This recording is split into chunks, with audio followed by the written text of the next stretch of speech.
This is the Pickleball and Partnership Podcast, the place to talk about building better connections with your partner, learning how to communicate with each other, and how to inject fun into your relationship, all through the game of pickleball.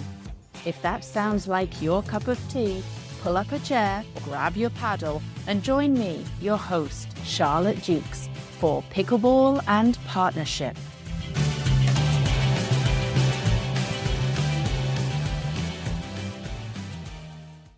Hello, welcome back. Last week, we started a conversation about fear, perfectionism, and the unexpected lessons hidden in the game of pickleball. And if you thought that was powerful, trust me, we're just getting started. I used to step onto the court with a pit in my stomach, convinced that every mistake meant I wasn't good enough. That feeling, it wasn't just about pickleball. It was actually a story that I had been telling myself for years. But what if I told you that learning to play imperfectly actually changed everything? This episode is part 2 of my journey, how I shifted my mindset from self-doubt to self-acceptance using simple but powerful techniques like deep breathing, smiling, and staying present in the moment. And the best part? It's not just about improving your game, it's about changing the way you see yourself. So if you've ever felt held back by perfectionism or fear of failure, you are not alone. Let's dive in. Whatever happens, have fun with this next shot and know that you're doing the best that you can. And whether that shot went in or it went out or it was returned to me or it was not returned to me, it didn't matter. Have fun with it. And I started to laugh on the court. I didn't feel like it. And that's literally what I did. I know that sounds crazy. And I feel crazy even saying that out loud and putting this out there. But that's literally what I did. When I stood on the court and I stood on that baseline and I served or I prepared to receive a serve, I prepared to return a serve, I literally put a fake smile on my face every single time until it became a real smile, until I began to feel the real feelings of happiness. And every single day and every single shot that I take, I feel gratitude for being on that damn court and playing the game of pickleball, of finding the game of pickleball. And I feel grateful to my crazy husband, to Neil, for making me play pickleball when I really didn't want to, and I dug my heels in and he literally dragged me to that first lesson. And I feel gratitude now. And even when, and this happened a couple of days ago, we were playing together and we were playing a couple we had just met, actually from Montana, a lovely couple. They were so sweet, the nicest people, Gary and Linda, and such nice people on and off the court. And they smiled all the way through the game of pickleball, which I love. If somebody is on the other side of that net smiling at me, that makes me want to smile more because I know they're having fun and that allows me to have fun too. But we got our asses whipped. Oh my gosh, we were close. We were actually close, but they played a really amazing game. And we were actually in the lead at one point, 9-2, because we were on a roll. We were really encouraging each other, Neil and I. We were in the zone. And then we just lost it. And anybody who's played pickleball knows that this can happen so easily. We just lost it. And we lost our serve and it went to their serve. And they both were able to serve amazingly well. And we went from being in the lead 9-2 to losing 12-10. And we were so mad with ourselves. But we walked off that court. And I tell you, every point, I was so grateful. I said, thank you, universe. Thank you, higher power. Thank you, God, for introducing me to this crazy game of pickleball, of giving me the opportunity to play pickleball with my husband, of giving us the opportunity to be able to learn about each other while we're on the court. And oh my gosh, thank you for the opportunity to learn more about myself, because I could have carried on. I'm 55. I've been doing this a flippin' long time, right? I've been doing this for 45 years of hiding behind this mask of perfectionism. And the scary thing is, I could have carried on for another 20, 30, 40 years, God willing. Oh my God, that's like a death sentence. And every flipping time I step onto that pickleball court and I pick up my paddle and I pick up the ball and I serve that ball or I return that ball, I am saying thank you, because I literally have found a way to reconnect with myself and realize that I do not have to be the best at this.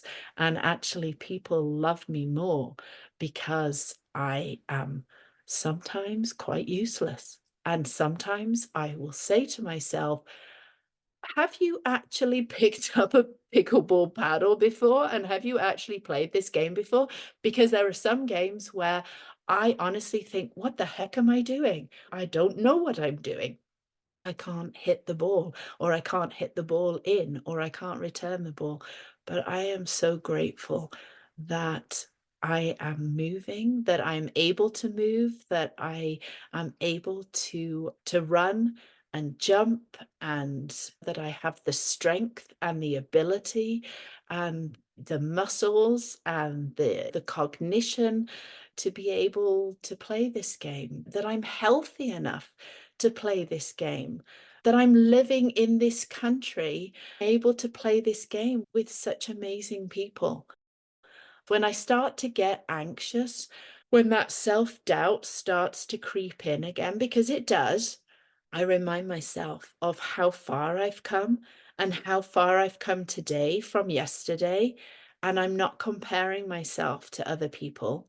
I stopped, not 100% stopped, but I have started to stop comparing myself to other people and to only compare myself to how I was yesterday, or how I was the last time I played pickleball, or how I was last week when I played pickleball, or how I was last month when I played pickleball, or how I was 6 months ago. Only compare myself now to how I was, because that's the only thing that is important, is how far I have come.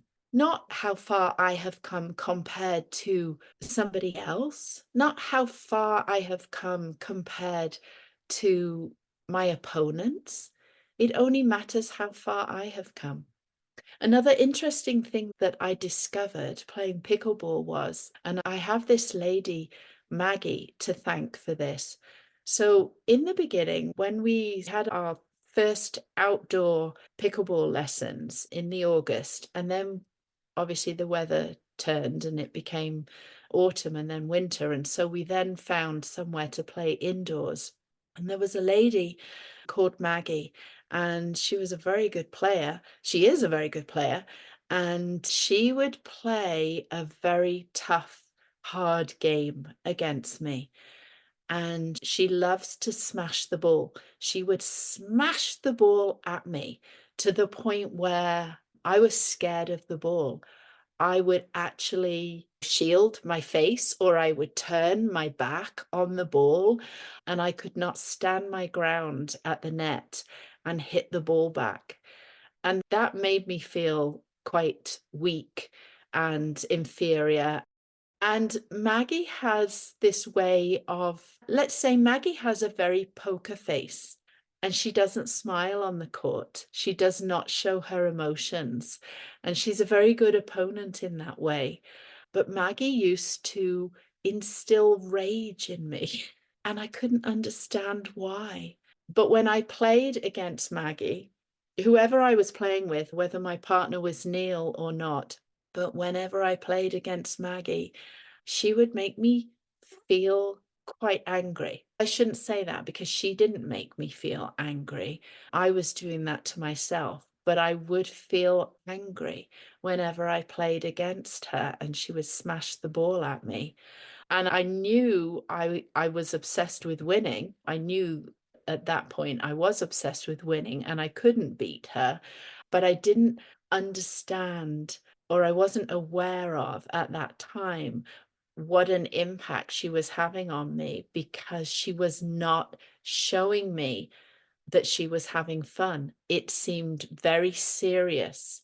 She was taking it very seriously, or at least she was portraying that seriousness in her game as well. And when I realized that I actually do better when my opponent is happy and joking and smiling across the net, I realized that I couldn't rely on other people to make me happy. I couldn't rely on other people to make me feel good about myself. And I was putting a lot of emphasis on what other people thought of me and how other people reacted to me. And if that was a positive experience, then I felt good about myself. And I realized that's not empowering. I am the only one who has the power, or should have the power, to make me happy. Because we have no control over our environment. We have no control over other people. We only have control over ourselves. And so, again, then when I realized this and I was able to put a smile on my face, even though I didn't feel it didn't matter to me anymore whether my opponent was smiling or not smiling. And actually, it's interesting because as my game improved and as my self-awareness improved, I was actually in a mental headspace to be able to then take on Maggie and not turn my back on the ball and not be scared at the net and give back as good as she was giving me. And I have to say, yay, there are days where I am able to beat Maggie.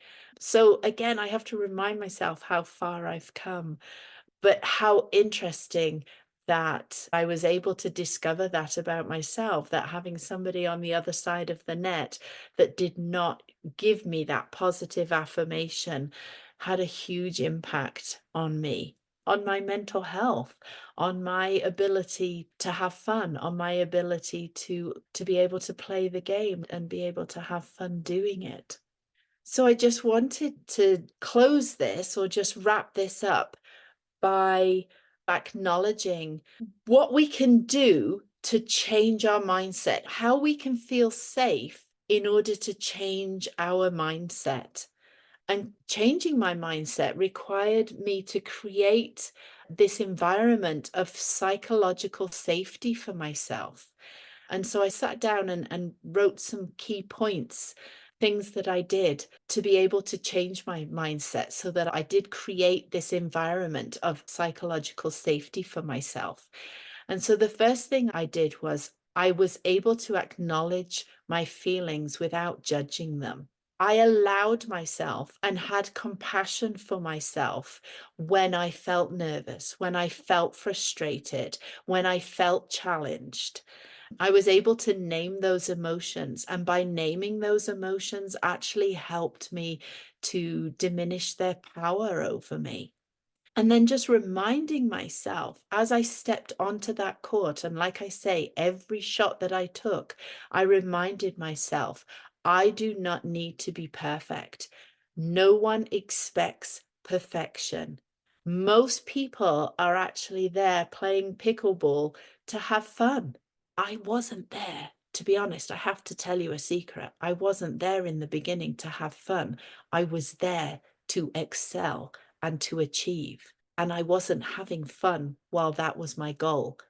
But once I changed my goal to have fun, to be fit, to be healthy, to connect with Neil, to grow our relationship, and to empower myself to be a better person, then I started having fun. Another thing I did was I made sure I surrounded myself with supportive people. Obviously, we like to play with people who are fun. We like to play with people who encourage us. I found the most amazing group of women who lift me up, and I am able to lift them up. And we empower each other and we encourage each other.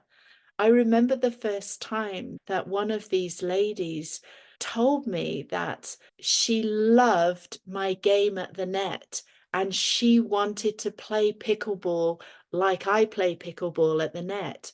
And I said, really?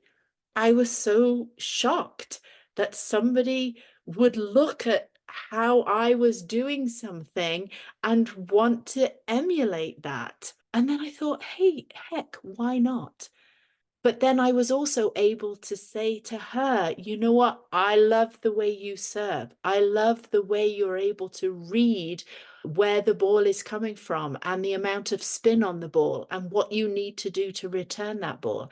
And so I have found myself and I have surrounded myself with this amazing group of women, and we are able to lift each other up and support and encourage each other. And we have fun and we laugh at ourselves. And I have discovered that laughing at myself is okay. The world did not fall apart when Charlotte laughed at herself because I messed up. It was so freaking liberating. We didn't need to be competitive all the time. We were able to have fun. I learned that I started small. I started practicing and drilling in small groups in a casual way with no pressure on myself before I jumped into a tournament or before I jumped into playing with a couple that I know are excellent pickleball players. I started small. And I still do that now. I still go back to drilling. Neil and I drill a lot together. We go back to drilling. We go back to playing in small groups. We love the kitchen game, just four of us casually playing the kitchen game in this small group. Helps me experiment with different shots, with forehands and backhands and topspin. It helps me to experiment with different serves so that I can practice in small groups before I try it out in a more serious game or in a tournament. And I really practice gratitude. I know I talked about this already, but I really do practice gratitude. I am so grateful. Every time I step on the court, I have a mantra that I say to myself that I am so grateful for the health and the ability and the mobility to play pickleball. I am so grateful for people that I am playing with today. I am so grateful for the competition. I am so grateful for the things that I am going to learn from this game about myself, about my husband, about the people that I'm playing with. I am so grateful for these people who are my friends. I am so grateful for these strangers who are not my friends yet, but by the end of this first game, they will be my friends. They will be my new pickleball friends. And I remind myself that I am playing for fun. I am there to connect with other people. I'm there to connect with myself. I'm there to discover more about myself, what masks I've been wearing all these years, and to gently and with compassion pull those masks away, to connect with other people and to enjoy my time moving around the court, to enjoy each game as I burn off calories and I challenge myself, and I'm learning to enjoy the games that I don't win as well. I'm learning to smile more and laugh more at myself when I mess up. This is actually a really powerful way to rewire your brain to see errors and failures in inverted commas, because there's no real errors, there's no real mistakes, there's no real failures. I think we've all heard before that the only real failure is when you don't even try. And so I know because I say this to other people on the court as well. None of us are failing. None of us have failed because we all showed up. It's 7 o'clock in the morning and we all showed up here. We all got out of bed on a Saturday morning. It's -20 outside. It's freezing cold. We got here and we're on the court. None of us have failed. We're all winners. We are all winners. Absolutely. And honestly, mistakes are learning opportunities. They really are. Every shot that I miss, I can now see that as the learning opportunity to discover why I missed it. Were my feet in the wrong place? Was I in the wrong place on the court? Was it actually not my shot? Did I poach it from Neil? All I need to do really is look at him and see the exasperated look on his face to know that I poached a shot that I shouldn't have done. But every mistake, every missed shot is a learning opportunity for me to figure out what to do next time, what not to do and what to do better next time. I've completely reframed. No, reframed is not the right word. I have completely changed the way that I talk to myself on the court. I used to get very angry and frustrated with myself. I was very quick to tell myself inside my head, that internal voice, you're no good at this game. You're crap. Why are you playing this? You may as well give up now. You are never going to be as good as so and so on the other side of the net. You're never going to be a worthy partner to Neil. He's way better than you are. Oh my gosh, I could go on. The negative self-talk that I ran in my head is quite shocking. And I did it so naturally. It came so naturally to me to say those kind of things to myself. And even before I got on the court, why are you even going to play with this group of women? You're not good enough. You shouldn't be here.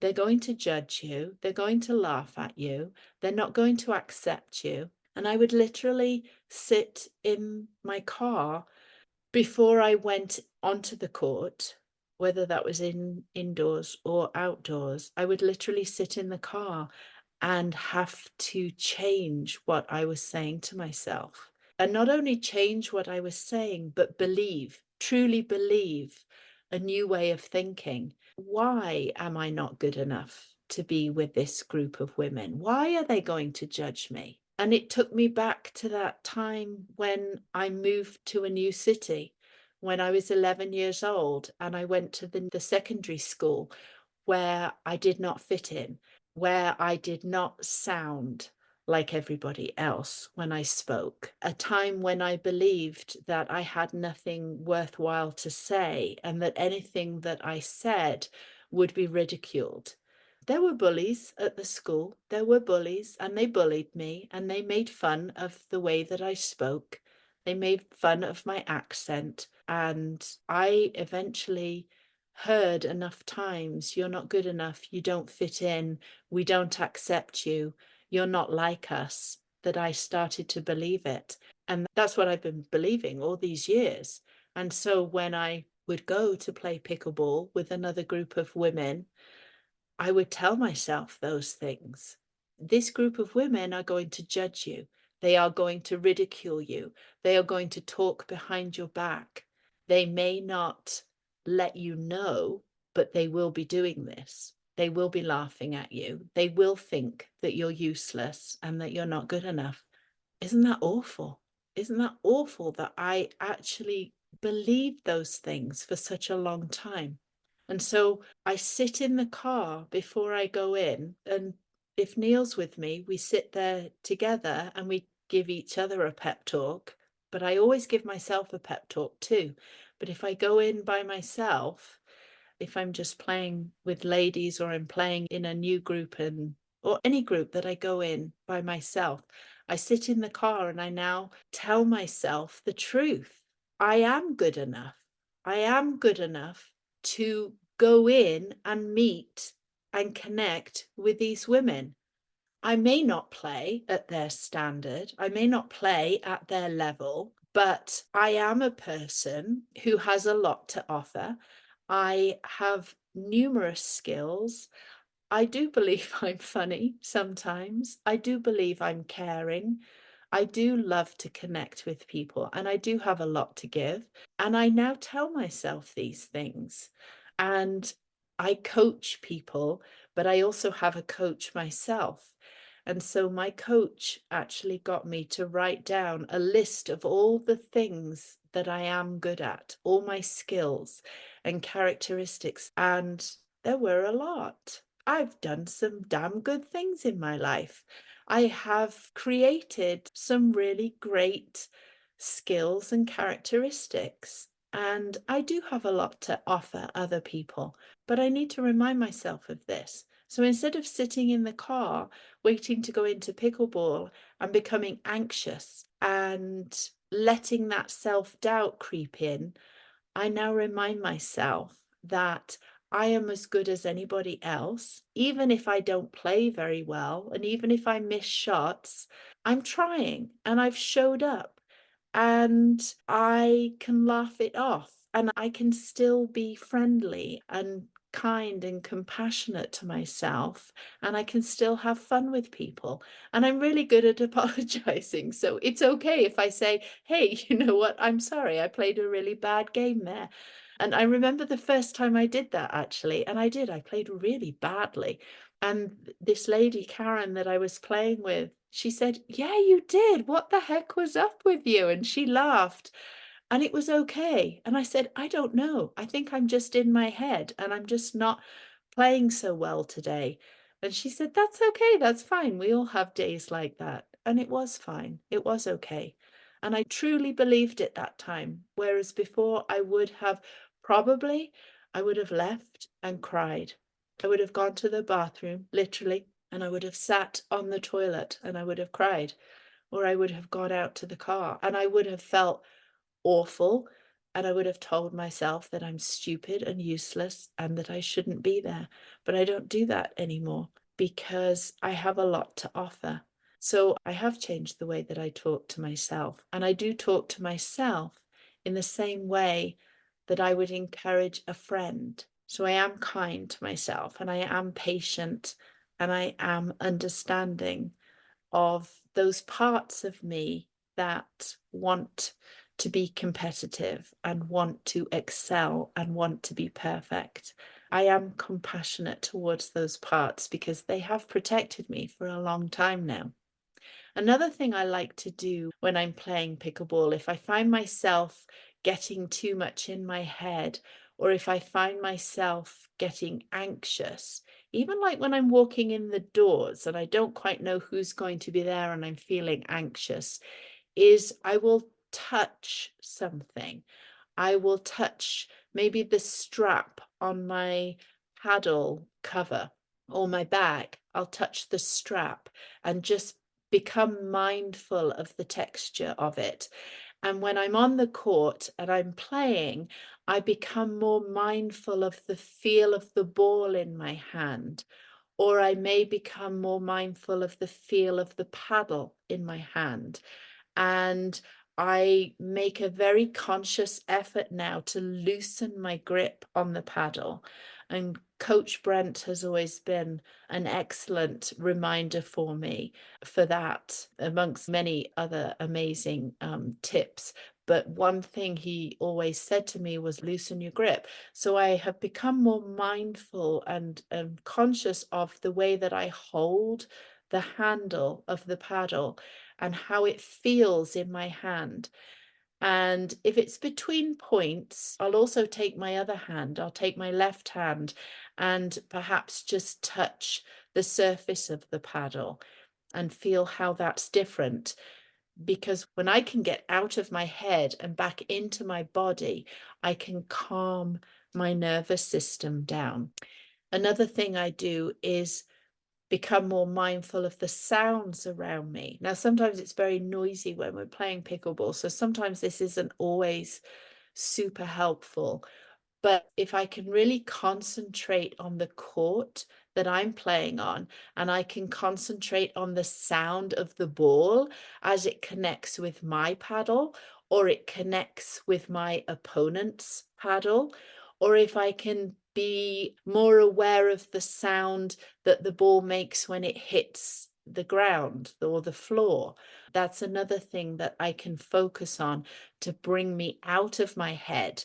When your mind runs away with thoughts, it runs away with itself, and it's very easy to get anxious very quickly.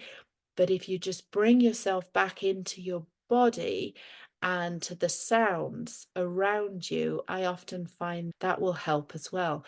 And then another thing I like to do is just feel into the rhythm of the game.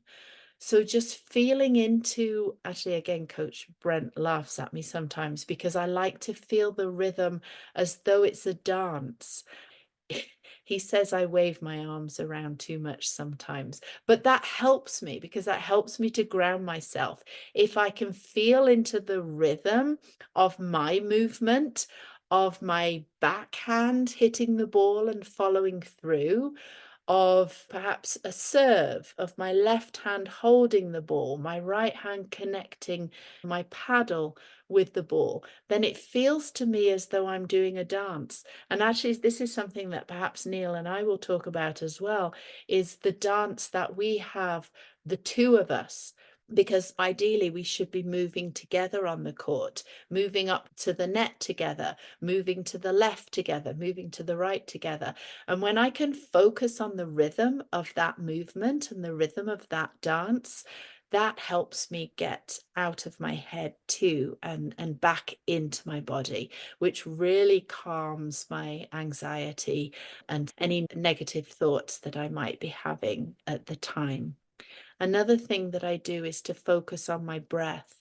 I think we all know, or we've all had experience of breathing deeply and knowing that breathing deeply really helps us to calm our nervous system, but it also helps me to release any tension that I'm feeling. So if I can breathe deeply, if I can take a couple of deep breaths between points and then really breathe into my body and feel the sensation of the breath entering my lungs, and then get that sensation. I really focus on the sensation of the oxygen racing through my blood all the way down to my toes and to my fingertips. Again, that's getting me out of my head and into my body. And that just helps release that tension.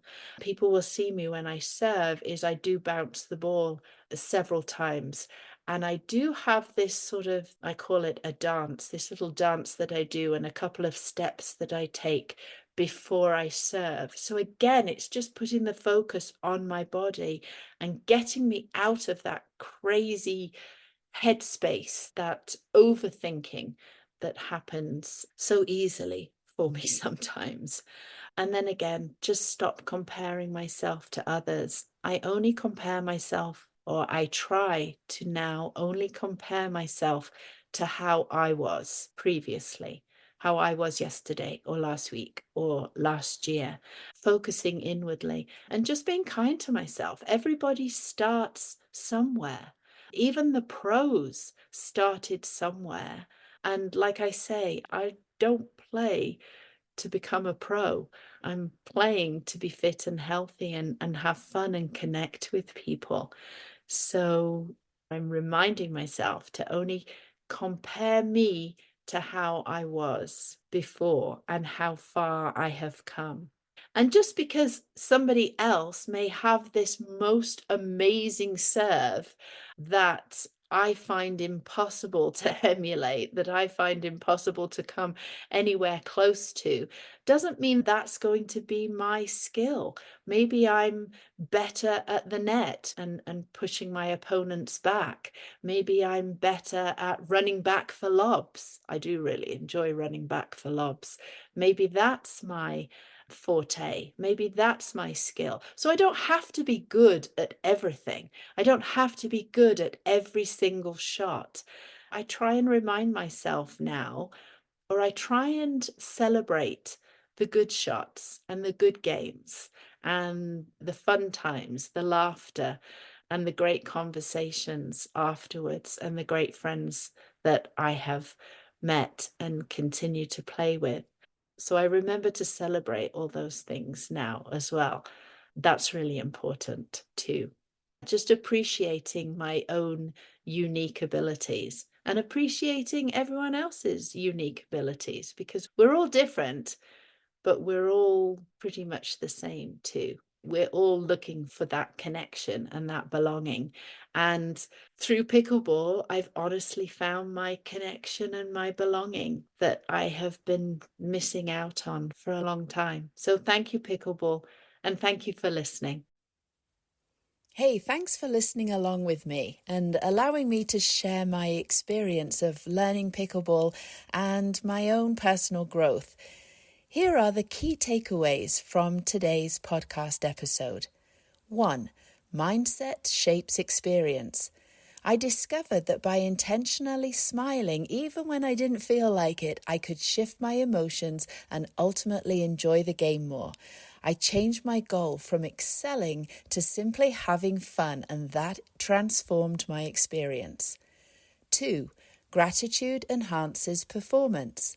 Expressing gratitude for the opportunity to play, for my physical abilities, and for the connections that I've made through pickleball has been a powerful motivator and a source of joy for me.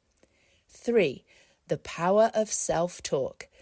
I recognize the impact of negative self-talk, and I made a conscious effort to change the way I speak to myself. Encouraging compassionate self-talk improved my confidence and my experience on the pickleball court. 4. Surround yourself with supportive people. Finding a group of uplifting players really helped me enjoy the game more. It built my confidence and celebrated my progress rather than focusing on perfection. 5. Embracing challenges and mistakes as growth opportunities.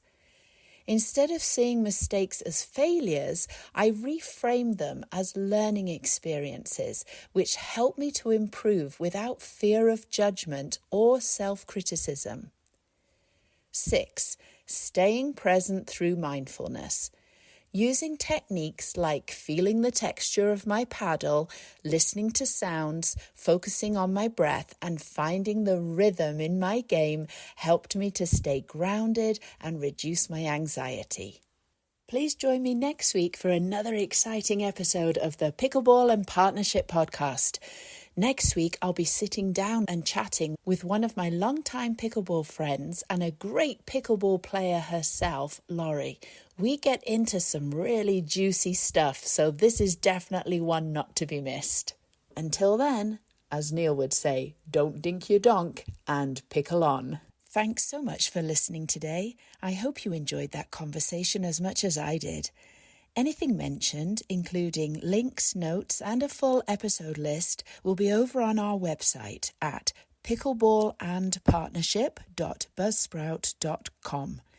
If you got something out of this episode, be sure to follow or subscribe to Pickleball and Partnership on Apple Podcasts, Spotify, or wherever you listen, so that you are notified of new and upcoming episodes.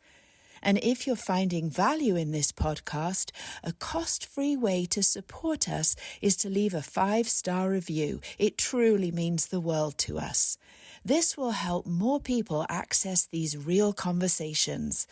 And if you haven't connected with myself or Neil personally, we would love to meet you and say hi over on our Facebook page. Thanks again for listening. Please tune in next week for another exciting episode of Pickleball and Partnership. Remember, we're all learning, growing, and showing up in our own ways, and that's what matters most.